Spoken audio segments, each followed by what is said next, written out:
Hi everybody, it's Dandruff with your News Cartridge for Monday, April 4th, 2016. Welcome to Season 3 of News Cartridge. Remember that I'm going to be doing what I did last week every 50 episodes or every 10 weeks to give myself a break and whatnot. And by the way, it was a wonderful break. I got myself a new mug that says, I'd rather be writing News Cartridge on it. Yes, it's wonderful. Thank you, Amanda at Poly Studios and twitch.tv/play in the mud. If you want your own custom mug that is this awesome, then see the description down below in order to order one for yourself, and then you can even watch her make it live on Twitch TV. It's great. On to the news. Sega has acquired Atlas USA, the makers of games like Persona 5, Abyss Odyssey, and even this craptacular game right here, Cubivore, for around $141 million US. If you didn't pre-order the Final Fantasy 15 Collector's Edition, then be prepared to pay out at least double, even as far as triple, the already high $270 price tag. The good news is Square is looking into seeing if they can produce more, so it might be a good idea to wait if you want to buy it. Wait to see if they can produce more, alright?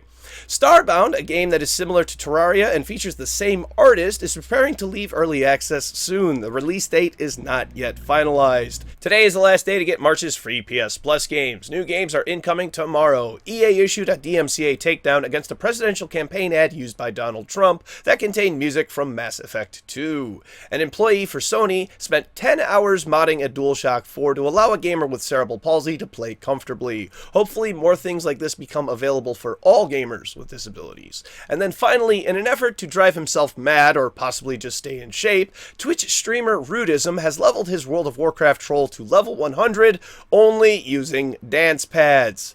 I mean, can you believe this? Red socks and green pants? This man should be ashamed of himself. I'm just fooling, I'm just playing. Good job. Now let's all take a load off and watch the first episode of Season 3 of News Cartridge.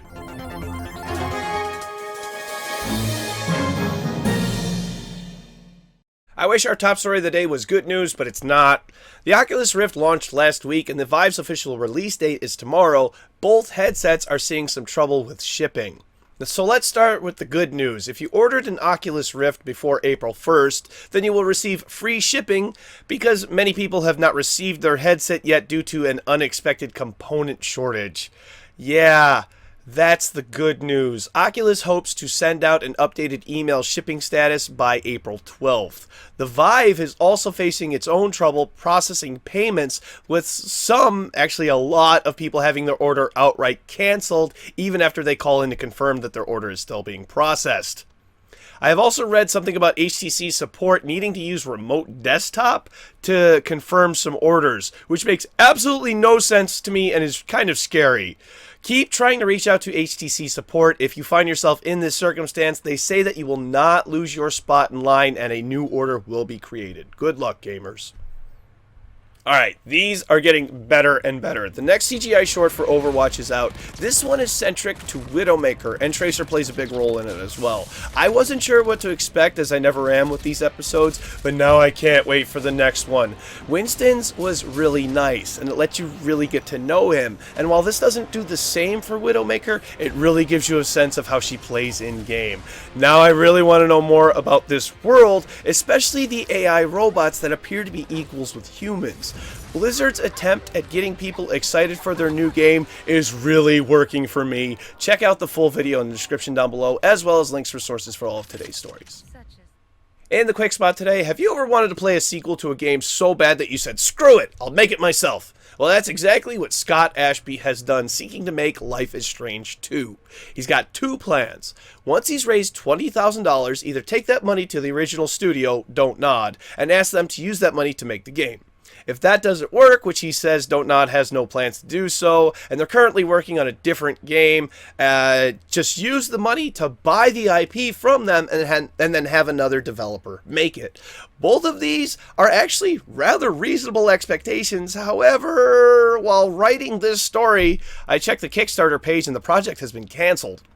No reason why it's been canceled yet, but I will try to provide you with an update as soon as possible. Finally today, we're going to talk about some things Microsoft's Phil Spencer has said regarding the PS4K, and I'll tell you right now that I agree with him. Kinda. Alright, he said that he is not interested in an upgrade to the Xbox One, an Xbox 1.5, if you will. He says, quote, if we're going to move forward, I want to move forward in big numbers. I want it to be a really substantial change for the people. An upgrade. Okay, first of all, we know what an upgrade is. You don't have to define it for us. You can get off your high horse about the for the people, blah, blah, blah. But second, he is right. If it's not going to be a big enough change, then it's rather pointless. And in my opinion, the step from 1080p 30, the average that the PS4 is currently running, to 4K 30 FPS isn't that significant of a change. I would much rather have seen a console that runs 1080p 60 all the time, but that's just me.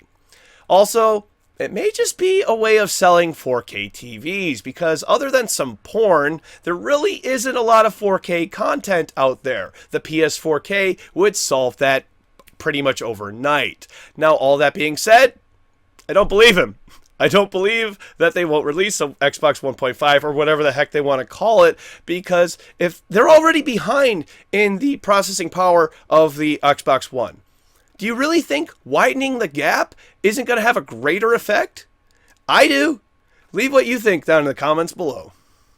Alright, before we do tomorrow's game releases, we got some important hardware that's coming out. The HTC Valve Vive releases tomorrow, and because of that, there's a ton of games as well. So strap in, here we go. Skeet VR target shooting, XLR, Proton Pulse, 1979 Revolution, Black Friday, Marble Mountain, Unseen Diplomacy, A Legend of Lusa, Quar, Battle for Gate 18, Beach Ball Volley, Ruckus Ridge VR Party, Pierhead Arcade, Gallery Episode 1, Call of Starseed, The Rose and I, Capria, Magic of the Elements, Atlas Reactor VR Character Viewer, Job Simulator, Irrational Exuberance Prologue, Enter the Gungeon, Diorama Number 1, Blocked In, Holodance, Diorama Number 3, The Marchland, Sorcery Part 3, The Wizard's Lizard, Soul Thief, The Blue, Hotel Blind, Light Repair Team Number 4, Modbox, Space Pirate Trainer, Gunjack, Good Robot, VR Baseball, Home Run Derby, La Paris, Toy Plane Heroes, Space Bit Attack, Mushroom Wars, Hover Junkies, Hot Dogs, Horseshoes, and Hand Grenades, Vanishing Realms, Sculptor VR, Minigame Party VR, Starfringe Adversus, Fantastic Contraption, and Carpe Lucium, Seize the Light VR, sorry. For PlayStation 4, Enter the Gungeon, Dirt Rally, Stickbolt, A Dodgeball Adventure, and Star Wars Battlefront Outer Rim. For Xbox One, Quantum Break, RBI Baseball 16, Dirt Rally, and Star Wars Battlefront The Outer Rim. For PlayStation Vita, Assassin's Creed Chronicles. Thank you very much, everybody. This has been News Cartridge. I am Dandruff. I will see you tomorrow. And a neutron walks into a bar and asks, how much for a drink? The bartender says, for you, no charge.